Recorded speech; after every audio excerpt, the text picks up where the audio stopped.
He's graduated from the University of South Carolina, and he joined the Army so that they would pay for his dental school.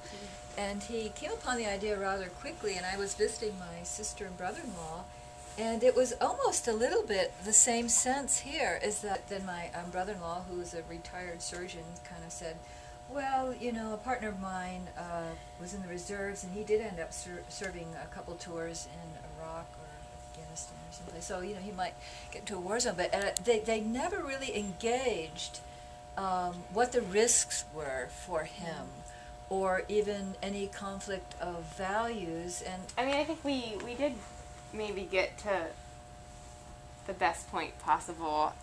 You know, Frances, when you were talking about the gun and she was good, outlining the shape for her, and she could see, sure, I mean, if that's the shape that you're going to point out from that, it could maybe be a gun, and how she would not, she thought if it were a gun, she would not have it in her home.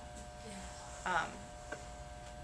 So I don't know, it's a hard conversation. Like, it's a good activity because, like, we don't know how to do it very well.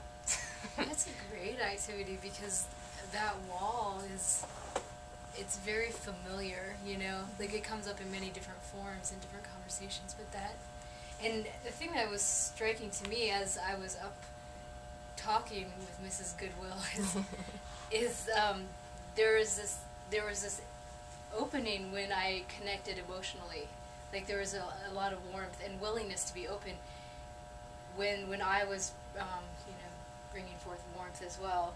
And so I think, like Cole said, if we would have gone into more personal stories, because there was, as soon as you start talking about concepts and, you know, trying to shift her lens, then it's just like, phew, there's nothing, which I think is really true to life. I mean, yeah. I think about some of the concepts of nonviolence too, and like one of the core teachings is, if I walk away from a conversation feeling as though I've won, then in fact I've ultimately lost, because I went into it with the wrong frame of mind. And I think that when I have participated in this, and I'll admit that I was like, all right, like I'm gonna get him to see the tank on the lamp, and you know, how many of us have really asked ourselves, okay, like what can Mrs. Goodwill transform in me, and then just in general, like what. In what ways are we Mrs. Goodwill? You know, this reminds me of like the Emperor's New Clothes. Like, you know, I think the media and our society and our culture builds up certain images of ourselves. But are we really naked? Like what, you know, what are we really wearing? What's on our walls? What's on our lampshade? I've had almost these kind of conversations with my sister and her husband, who have a different point of view, come from a different perspective in life than I do on some of these issues. I mean, he's very much the head of the household, and she's very much the subservient one.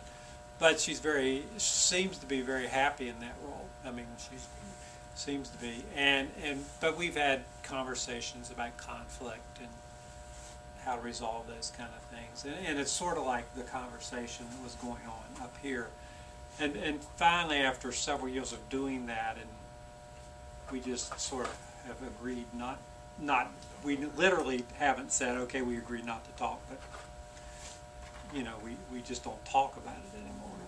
And I guess my question would be, is there any value at this point in talking, you know, with her about some of those issues? Or is it just better just to...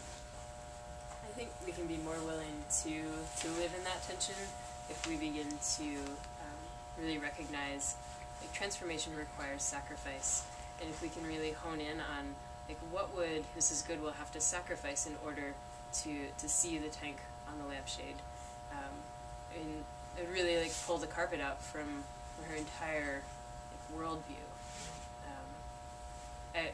I'm thinking about this in the context of, like, talking to Christians with very different scriptural interpretations, and a lot of times the differences that come up for me in that conversation are around, like, literal interpretations of Scripture.